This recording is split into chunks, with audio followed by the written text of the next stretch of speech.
തമിഴ്നാട് നിയമസഭ പാസാക്കിയ ബില്ലുകൾ തടഞ്ഞു വയ്ക്കാൻ ഇദ്ദേഹത്തിന് എന്താണ് അവകാശം? ഭരണഘടനാ വിരുദ്ധമാണ് എന്ന് മാത്രമല്ല, ഗവർണർ തടഞ്ഞു വെച്ച 10 ബില്ലുകളും പാസ്സായതായി കണക്കാക്കും എന്ന് പറഞ്ഞുകൊണ്ട് സുപ്രീം കോടതി നിർണായകമായ നീക്കം കൊണ്ടുവന്നിരിക്കുകയാണ്. അതുമാത്രമല്ല, നടപടികൾ എടുക്കുന്നതിന് സമയപരിധി ഉൾപ്പെടെയുണ്ട്. ബില്ലുകൾ തടയാൻ ഇത് രാഷ്ട്രീയ കളി വേണ്ടേ വേണ്ട എന്ന് പ്രഖ്യാപിച്ചുകൊണ്ട് തമിഴ്നാട് ഗവൺമെന്റിന് ഒരു കരുത്തായി നിൽക്കുകയാണ് സുപ്രീം കോടതിയുടെ നടപടിക്രമം. ഭരണഘടനയുടെ 200-ാം വകുപ്പ് അത് കൃത്യമായി വിവക്ഷിക്കുന്നത് ഗവർണർക്ക് വിവേചനാധികാരം ഇല്ല എന്നുള്ളതാണ്. സുപ്രീം കോടതി സംസ്ഥാന സർക്കാരിന്റെ അധികാരം വീണ്ടും ഉറപ്പിച്ചു വെക്കുന്ന രീതിയിലുള്ള കാര്യങ്ങളാണ് ചെയ്തിരിക്കുന്നത്. അദ്ദേഹം മുമ്പും തമിഴ്നാട് സർക്കാരിനെ ഇരുട്ടിലാക്കാൻ പല രീതിയിലും ശ്രമങ്ങൾ നടത്തി. കള്ളപ്പണം വെളുപ്പിക്കൽ കേസിൽ മന്ത്രിയായിട്ടുള്ള വി സെന്തിൽ ബാലാജിയെ ED അറസ്റ്റ് ചെയ്യുന്നതിന് പിന്നാലെ അദ്ദേഹത്തിനെ മന്ത്രിസഭയിൽ നിന്നും പുറത്താക്കി ഉത്തരവിട്ടുകൊണ്ട് ഗവർണർ ഇറക്കിയെങ്കിലും പിന്നീട് നിരവധിയായിട്ടുള്ള കാര്യങ്ങൾ പറഞ്ഞുകൊണ്ട് അദ്ദേഹം അത് പിൻവലിച്ചു.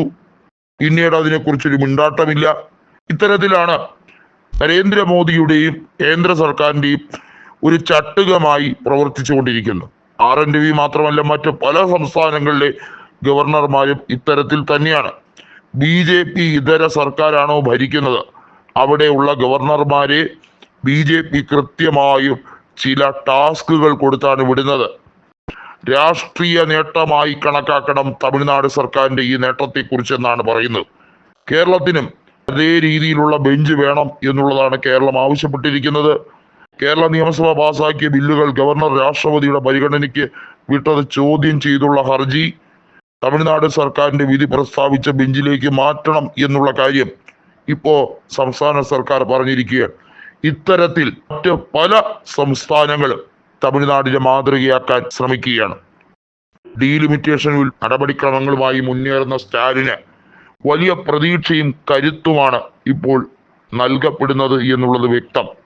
തമിഴ്നാട്ടിൽ RN രവി ആണെങ്കിൽ കേരളത്തിലെ മുൻ ഗവർണറായ ആരിഫ് മുഹമ്മദ് ഖാനും പഞ്ചാബിലെ ബൻവാരിലാൽ പുരോഹിതും പ്രതിപക്ഷ പാർട്ടികൾ ഭരിക്കുന്ന ഏത് സംസ്ഥാനം എടുത്താലും ഗവർണർ സർക്കാർ ഏറ്റുമുട്ടൽ ഉണ്ട് എന്നുള്ളത് വളരെ വ്യക്തമാണ്.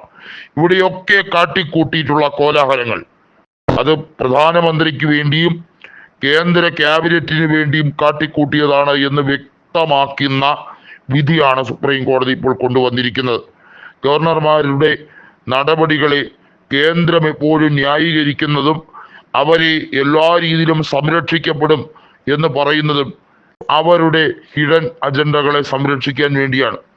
തമിഴ്നാടിന്റെ കാര്യമെടുത്താലും ഗവർണർ തിരിച്ചയക്കാതെ കയ്യിൽ വെക്കുന്ന ബില്ല് അത് വീണ്ടും പാസാക്കാൻ നിയമസഭയ്ക്ക് അവകാശം ഇല്ല എന്നുള്ള രീതിയിൽ അറ്റോർണി ജനറൽ വാദിച്ചതും എടുത്തു പറയേണ്ട ഒരു കാര്യമാണ്. അതായത് തിരഞ്ഞെടുക്കപ്പെട്ട സംസ്ഥാന സർക്കാരുകളെ എല്ലാ രീതിയിലും നോക്കുകുത്തിയാക്കുന്ന രീതിയാണ് ഇത്. ഗുജറാത്തിലോ അതല്ലെങ്കിൽ മധ്യപ്രദേശിലോ ഒന്നും നടക്കുന്നില്ല. എന്താണ്?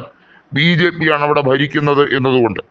മറ്റുള്ളിടത്ത് BJP അല്ലാത്തത് കൊണ്ട് എന്ത് തോന്നിയാസവും കാണിക്കാം എന്നുള്ളതിന് കൃത്യമായി നിറന്തലയ്ക്ക് കിട്ടിയ അടിയാണ്.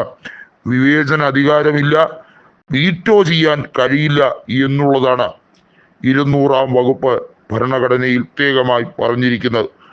ആ നിഷ്കർഷണം ഉറപ്പുവരുത്താൻ എല്ലാ ഗവർണർമാർക്കും ബാധകമാണ് എന്നുള്ളതാണ് സുപ്രീം കോടതി പറഞ്ഞിരിക്കുന്നത്.